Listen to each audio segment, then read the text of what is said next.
Good morning students. आप सब कैसे हो?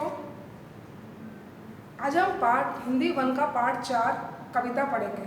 ठीक है, इसका शीर्षक है समय मूल्यवान है। इसके लिए आप अपनी अपनी पुस्तक खोल लीजिए और कविता को देखो, जिससे आपको कविता अच्छे से समझ में आ जाएगी। ठीक है, समय मूल्यवान है। समय, ये शीर्षक से पता चल रहा है कि समय के बारे में इस कविता में बताया गया है कि समय मूल्यवान, कीमती, समय कितना कीमती है, इसके बारे में हम इस कविता में पढ़ेंगे। बच्चों, हम जैसे कि हमारे जीवन में सब कुछ महत्वपूर्ण है, विद्या, खाना पीना, उठना बैठना और सब महत्वपूर्ण है, इसी तरह से समय का सही तरह से पालन करना भी महत्वपूर्ण है। विद्या, धन जब चला जाता है तो वो वापस लौट के आ जाता है, परंतु गया समय कभी बीत कर लौट कर नहीं आता।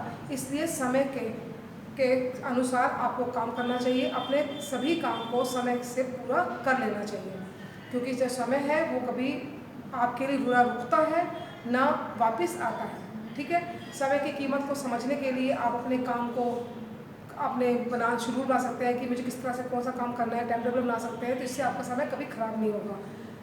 चलिए, अब समय मूल्यवान इस कविता में हम पढ़ते हैं कि समय किस तरह से हमारे लिए मूल्यवान है और समय को किस तरह से हमें बचाना चाहिए। अपनी पुस्तक खोल लीजिए और पाठ 4 देखिए, समय मूल्यवान है। चला गया जो समय लौट कर कभी नहीं फिर आता, सदा समय को खोने वाला कर मल मल पछताता। चला गया समय, जो समय चला जाता है लौट कर, यानी कि वापस कभी नहीं आता है। हाँ, आपके पास उस समय कभी वापस नहीं आएगा। सदा समय को खोने वाला कर मल मल पछताता, वो जो समय को हमेशा जो खो देता है, मतलब आज मैं अभी नहीं कर रहा, बाद में करूँगा, तो समय जब चला जाता है तो बाद में कल, यानी कि अपने हाथ को मल मल कर पछताता है, यानी कि वो बहुत पछताता है कि मैंने अपना समय क्यों गंवाया। जिसने इसे ना माना उसको इसने भी ठुकराया, जिसने इस समय को नहीं माना उसको ठुकराया, यानी कि समय ने उसको भी ठुकरा दिया जिसने समय को ठुकराया है। लाख यत्न करने पर भी हाथ ना उसके आया। लाख यत्न होता है कि कोशिश, प्रयत्न करने पर भी वो समय उसके पास लौटकर वापस नहीं आया। हो जाता है एक घड़ी के लिए जन्म भर रोना।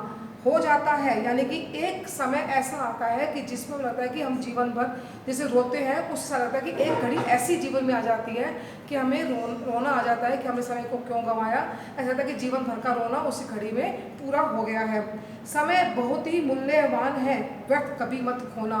समय बहुत मूल्यवान है, समय की बहुत कीमत होती है, व्यर्थ होता है, बेकार बेकार, इसे कभी मत खोना, यानी कि इसको मत दूर करना, इसको अपने पास से जाने मत देना। समय की महत्वता को समझना और अपने समय के अनुसार कार्य को करना।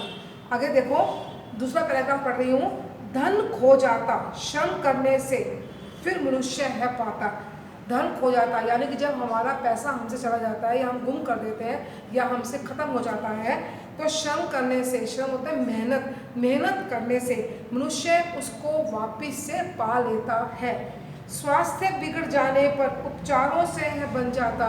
स्वास्थ्य यानी कि हमारा जब हम बीमार पड़ जाते हैं, हमारा स्वास्थ्य बिगड़ जाता है, तो उपचार यानी कि इलाज करने से वापस स्वास्थ्य बन जाता है। विद्या खो जाती फिर भी पढ़ने से है आ जाती। अगर विद्या यानी अगर आपने पढ़ाई में गैप आ गया, आप नहीं पढ़ पाए और आप एक बार फेल हो जाते हैं, तो आप मेहनत करके वापस उस विद्या को प्राप्त कर सकते हैं, पास हो जाते हैं। और अगर आपने गैप लिया है तो उस वापस विद्या शुरू करने से भी विद्या आ जाती है। लेकिन खो जाने से मिलती नहीं समय की भांति, लेकिन समय खो जाने से वो वापस उसको नहीं प्राप्त कर सकते, यानी कि जो समय चला जाता है वो समय वापस लौटकर नहीं आता। जीवन भर भटको छानो दुनिया का कोना कोना। जीवन भर यानी कि जीवन, जितना आपको जीवन मिला है, भले आप पूरा जीवन भटकते रहो, छानते रहो इधर उधर, कभी यहाँ जाओ कभी वहाँ जाओ, दुनिया का कोना कोना छान लो, भटकते रहो, परंतु समय बहुत ही मूल्यवान है, व्यर्थ कभी मत खोना। समय बहुत कीमती है, इसको बेकार खत्म मत कर देना। रहती थी बापू की कटी में हरदम घड़ी लटकती। कटी यानी कि कलाई, बापू यानी कि महात्मा गांधी। महात्मा गांधी की कलाई में हमेशा एक घड़ी रहती थी। वो उनकी कलाई में हमेशा वो घड़ी पहने हुए रहते थे। क्यों? क्योंकि उनको समय की वो समय को बहुत कीमती मानते थे कि वो अपने एक एक क्षण को देख देख कर बिताते थे, अपना समय को नहीं गंवाते थे। उन्हें एक क्षण की बर्बादी थी अत्यधिक खटकती। उन्हें एक क्षण एक सेकंड का समय भी अगर उनका व्यर्थ चला जाए तो उन्हें खटकता था कि ये समय क्यों व्यर्थ चला गया। बच्चों, तुम भी उसी भांति पल पल से लाभ उठाओ। बच्चों, आप भी महात्मा गांधी यानी कि बापू की तरह से अपने पल पल क्षण क्षण का लाभ उठाओ। व्यर्थ ना जाए कभी एक क्षण, ऐसा नियम बनाओ आपका एक क्षण भी बेकार ना जाए। इसी का आपको नियम बनाने होंगे। आप ऐसे नियम बनाओ कि आप अपने इस कार्य को हमेशा समय से पूरे कर सकें। गांठ बांध लो, नहीं पड़ेगा कभी तुम्हें दुख ढोना। अगर आप ये गांठ बांध लेते हो कि मैं अपने एक क्षण को भी नहीं गंवाऊंगा, गांठ बांध लो यानी कि बांध लो, सोच लो कि मैं अब आगे से ऐसा करूंगा कि मेरा एक क्षण भी व्यर्थ ना जाए, बेकार ना जाए, तो तुम्हें कभी भी दुखों को ढोना नहीं पड़ेगा।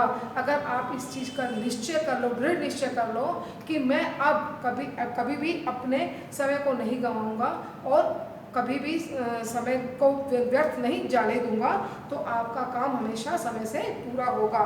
समय बहुत ही मूल्यवान है, व्यर्थ कभी मत खोना। समय जो है बहुत मूल्यवान है, इसे आप कभी भी व्यर्थ यानी बेकार मत जाने देना। इस कविता से आपको पता चला है कि इस समय कितना कीमती है। समय किसी काम किया हुआ हमेशा पूरा होता है। अगर समय निकल जाए तो काम की कीमत भी खत्म हो जाती है और बाद में पछताना भी पड़ता है कि अगर वक्त रहते काम कर लिया जाता तो अब तक पूरा हो जाता। ठीक है, अब इसमें देखो ये कविता लिखी है डॉक्टर हरिकृष्ण देवसरे ने। इसके कवि का नाम है डॉक्टर हरिकृष्ण देवसरे। ये भी ध्यान रखना। माइंड मैप दिया हुआ है, सिलेबस में पढ़ रही हूँ, इसमें दौरान पूरी कविता का हो जाएगा। एक बार देखो। बीता समय कभी वापस नहीं आता, इसे खोने वाला व्यक्ति रोने के अलावा कुछ नहीं करता। नंबर 2 पे है महात्मा गांधी जी समय की महत्ता को समझते हुए घड़ी को सदा अपने पास रखते थे। आगे है हमें भी समय के महत्व को समझना चाहिए और समय बर्बाद नहीं करना चाहिए। धन, श्रम से, स्वास्थ्य, उपचार से, विद्या पढ़ने से वापस आ सकती है, परंतु समय बीत जाने पर वापस नहीं आता। आपको ये कविता समझ में आई होगी और आप इसको कविता को ध्यान से पढ़ना और समझना, और आपको इसका PDF दिया जाएगा, उसके क्वेश्चन आंसर आपको कॉपी में करने हैं। Thank you.